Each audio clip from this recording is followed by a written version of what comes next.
मुख्यमंत्री उद्धव ठाकरे के आवास मातोश्री में दाऊद की तरफ से फोन आने के बाद सुरक्षा व्यवस्था कड़ी कर दी गई है। पुलिस ने बताया कि मातोश्री के लैंडलाइन फोन पर रविवार को 2 कॉल आए। कॉलर का कहना था कि वो दाऊद की तरफ से बोल रहा है और सीएम उद्धव ठाकरे से बातचीत करना चाहता है। बताया जा रहा है कि उन्हें जान से मारने की धमकी भी दी गई है। मुंबई पुलिस का कहना है कि वह कॉलर को लोकेट करने की कोशिश कर रही है। जम्मू की 3 दिनों की यात्रा के आखिरी दिन सीमा सुरक्षा बल के महानिदेशक राकेश अस्थाना ने राजौरी और पुंछ सेक्टर में एलओसी का दौरा किया। उन्होंने बल के सीमा रक्षा की अग्रिम पंक्ति में खड़े होने की बात दोहराते हुए कहा कि चीन और पाकिस्तान हमारे खिलाफ योजना बना रहे हैं। उन्होंने कहा कि सेना के पास 744 किलोमीटर लंबी एलओसी की परिचालन कमान है, लेकिन बीएसएफ को सेना की सहायता के लिए तैनात किया गया है। उनके साथ एसएस पवार, एडीजी और बीएसएफ के IG Jammu frontier NS Jamwal थे। ऑपरेशनल तैयारियों और स्थिति के बारे में डीजी को डीआईजी राजौरी आईडी सिंह और एलओसी के फील्ड कमांडरों ने जानकारी दी। वर्चस्व बनाए रखते हुए सैनिकों द्वारा अपनाए गए उपायों की सराहना करते हुए महानिदेशक ने सुरक्षा चुनौतियों को अधिक प्रभावी ढंग से पूरा करने पर जोर दिया।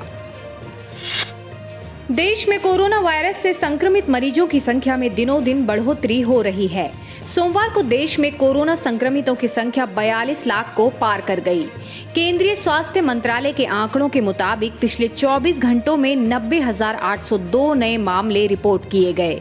ये लगातार दूसरा दिन है जब संक्रमितों की संख्या 90,000 के पार पहुंची है। वहीं इस दौरान 1,016 लोगों की इस वायरस से मौत हुई है। आंकड़ों के अनुसार देश में अब तक 42,04,614 लोग इस वायरस की चपेट में आए हैं। भारत में कोरोना के सक्रिय मामलों की संख्या 8,82,542 है। दूसरी ओर 32,50,429 कोरोना के मरीज ऐसे हैं जिन्होंने इलाज के बाद इस वायरस को मात दी और अस्पताल से डिस्चार्ज हुए।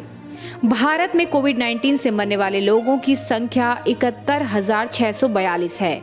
भारतीय चिकित्सा अनुसंधान परिषद ने बताया है कि 6 सितंबर तक 4,95,51,507 नमूनों की जांच की गई है।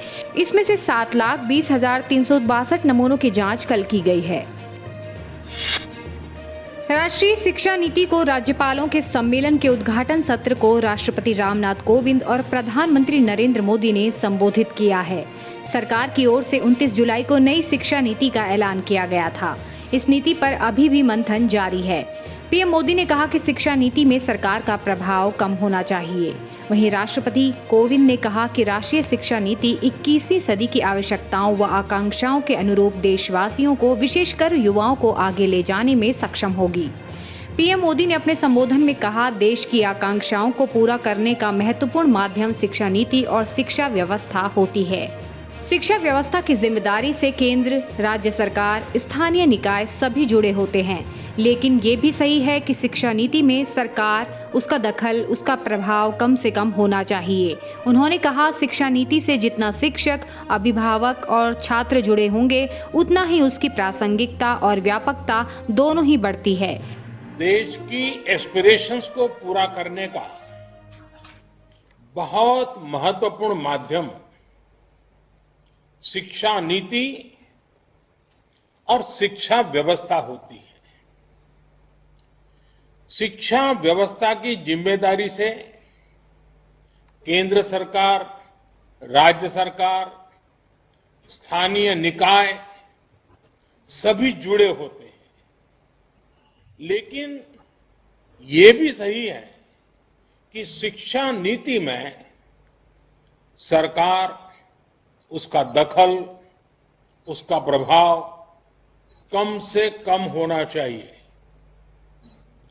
शिक्षा नीति से जितना शिक्षक जुड़े होंगे, अभिभावक जुड़े होंगे, छात्र छात्राएं जुड़े होंगे, उतना ही उसकी प्रासंगिकता और व्यापकता दोनों ही बढ़ती है। देश के लाखों लोगों ने, शहर में रहने वाले, गांव में रहने वाले, शिक्षा क्षेत्र से जुड़े लोगों ने इसके लिए अपना फीडबैक दिया था।